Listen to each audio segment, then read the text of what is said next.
মাঝে ৬ সপ্তাহের বিশ্রাম, ফের ২২ গজে ধোনি বাহিনী। আইপিএল এর পর থেকে ক্রিকেট মাঠে নামতে হয়নি ধোনি ব্রিগেডের অধিকাংশ ক্রিকেটারকেই। তাই এবার বেশ ফুরফুরে মেজাজে শ্রীলঙ্কার বিরুদ্ধে সিরিজ শুরু করছে টিম ইন্ডিয়া। শ্রীলঙ্কার মন্থর উইকেটের কথা মাথায় রেখে ভারতীয় দল প্রথম একদিনের ম্যাচে ২ জন বিশেষজ্ঞ স্পিনারকে দিয়ে দল সাজাতে চলেছে। সেক্ষেত্রে দলে থাকবেন ৫ জন বোলার। দলে থাকার সম্ভাবনা রয়েছে অলরাউন্ডার ইরফান পাঠানের।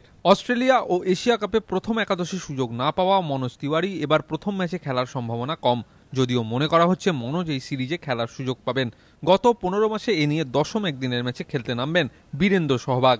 ওয়েস্ট ইন্ডিজের বিরুদ্ধে ২১৯ রান ছাড়া একবারও ৩০-এর গন্ডি পেরোতে পারেননি সহবাগ। বোলিং ডিপার্টমেন্টের নেতৃত্বে জাহির খান, সঙ্গে উমেশ যাদব থাকায় এশিয়া কাপের তুলনায় বোলিং শ্রীলঙ্কা সফরে অনেকটাই শক্তিশালী। টিম ইন্ডিয়ার ক্রিকেটাররা ছুটি কাটিয়ে মাঠে ফিরলেও শ্রীলঙ্কার ক্রিকেটাররা নিয়মিত ক্রিকেট খেলে ক্লান্ত। সব দিক থেকে প্রথম ম্যাচের আগে ভালো জায়গায় ধোনিরা। এবিপি আনন্দ।